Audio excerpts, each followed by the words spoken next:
Then the Lord spoke to Moses. On the first day of the first month, you shall set up the tabernacle of the tent of meeting. You shall put in it the ark of the testimony, and partition off the ark with the veil. You shall bring in the table, and arrange the things that are to be set in order on it. And you shall bring in the lampstand, and light its lamps.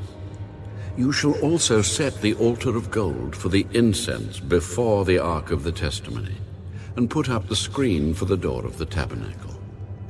Then you shall set the altar of the burnt offering before the door of the tabernacle of the tent of meeting. And you shall set the laver between the tabernacle of meeting and the altar, and put water in it. You shall set up the court all around, and hang up the screen at the court gate. And you shall take the anointing oil, and anoint the tabernacle and all that is in it. And you shall hallow it and all its utensils, and it shall be holy.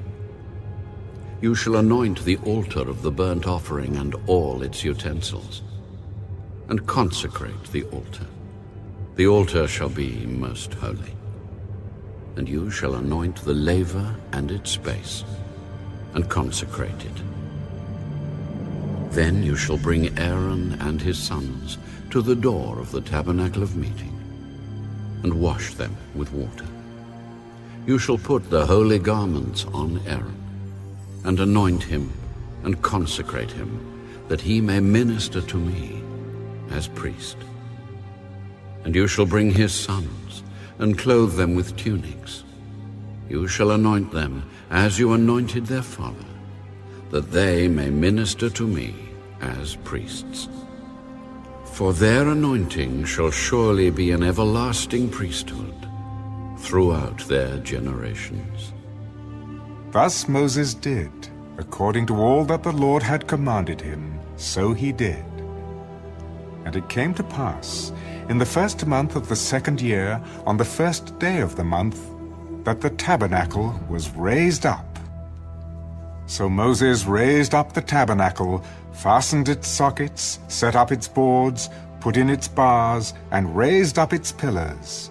And he spread out the tent over the tabernacle, and put the covering of the tent on top of it, as the Lord had commanded Moses.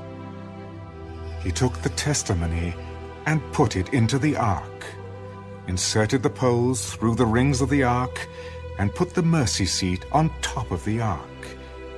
And he brought the ark into the tabernacle, hung up the veil of the covering, and partitioned off the ark of the testimony, as the Lord had commanded Moses. He put the table in the tabernacle of meeting on the north side of the tabernacle outside the veil, and he set the bread in order upon it before the Lord, as the Lord had commanded Moses. He put the lampstand in the tabernacle of meeting, across from the table, on the south side of the tabernacle, and he lit the lamps before the Lord, as the Lord had commanded Moses. He put the gold altar in the tabernacle of meeting in front of the veil, and he burned sweet incense on it, as the Lord had commanded Moses. He hung up the screen at the door of the tabernacle, and he put the altar of burnt offering before the door of the tabernacle of the tent of meeting, and offered upon it the burnt offering and the grain offering, as the Lord had commanded Moses. He set the laver between the tabernacle of meeting and the altar, and put water there for washing.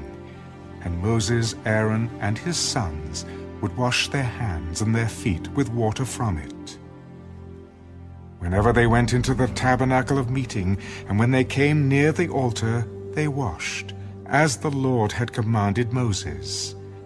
And he raised up the court all around the tabernacle and the altar, and hung up the screen of the court gate. So Moses finished the work. Then the cloud covered the tabernacle of meeting, and the glory of the Lord filled the tabernacle. And Moses was not able to enter the tabernacle of meeting, because the cloud rested above it, and the glory of the Lord filled the tabernacle. Whenever the cloud was taken up from above the tabernacle, the children of Israel would go onward in all their journeys. But if the cloud was not taken up, then they did not journey till the day that it was taken up. For the cloud of the Lord was above the tabernacle by day, and fire was over it by night, in the sight of all the house of Israel, throughout all their journeys.